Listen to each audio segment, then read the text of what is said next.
রাজ্যের প্রথম মুখ্যমন্ত্রী প্রয়াত শচীন্দ্রলাল সিংহের 25তম মৃত্যুবার্ষিকী।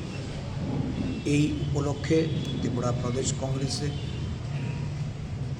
সেবা দলের উদ্যোগে আমাদের এই দিনটি যথাযোগ্য মর্যাদায় উদযাপন করার লক্ষ্যে আমাদের যে কর্মসূচি, প্রথমেই ওনার প্রতিকৃতিতে পুষ্পার্ঘ্য অর্পণ করে 1 মিনিট নীরবতা পালনের মধ্য দিয়ে আমাদের এই কর্মসূচি আমরা শুরু করি।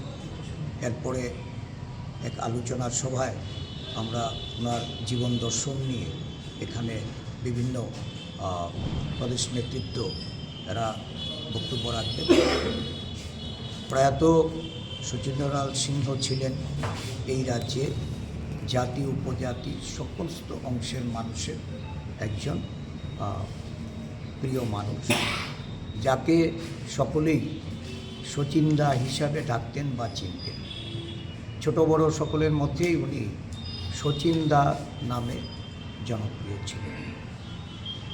আমাদের রাজ্যে মুখ্যমন্ত্রী হিসাবে এই রাজ্যে কৃষি, শিক্ষা, স্বাস্থ্য, যোগাযোগ ব্যবস্থা সহ মানুষের কর্মসংস্থানের উন্নয়নে যে অনবদ্য ভূমিকা উনি পালন করে গেছেন, আজও এই রাজ্যের মানুষের মধ্যে ওনার প্রাসঙ্গিকতা এটা আমরা অনুভব করি।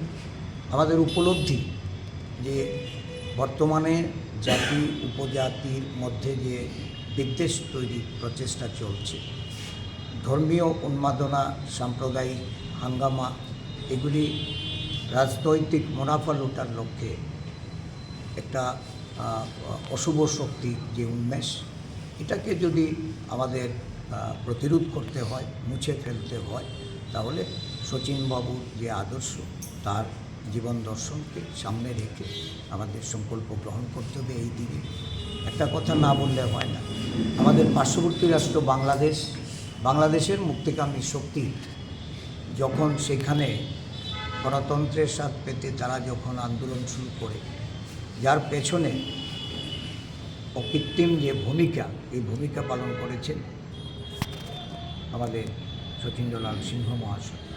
এবং বাংলাদেশের মুক্তিযুদ্ধে উনি যেভাবে এই পার্বতী রাজ্য, ছোট্ট ত্রিপুরা রাজ্য থেকে উনি যে সহায়তা প্রদান করেছেন, বা বাংলাদেশের মানুষকে যেভাবে এই রাজ্যে উনি রিফিউজি রূপে তাদেরকে এইখানে জায়গা দিয়ে তাদের সেবা যত্ন করে মুক্তিকামী মানুষকে বাংলাদেশ গঠনে তাদের যে সহায়তা করেছেন, এটা বাংলাদেশের মানুষও আজ স্মরণ করেন।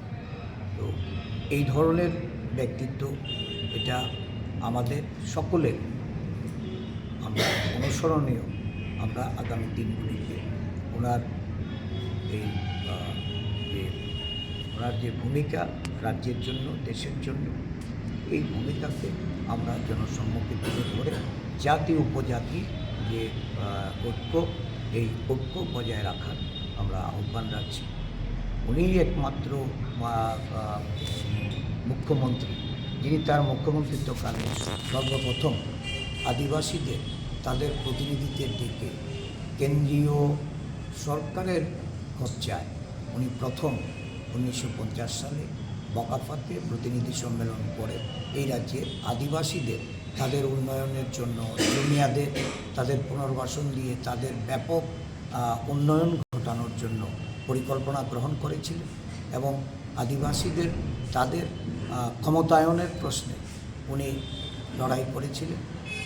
এই আদিবাসী জনগোষ্ঠীর মানুষ অত্যন্ত কাছের মানুষ হিসাবে শচীনবাবুকে তারা আজও স্মরণ করে।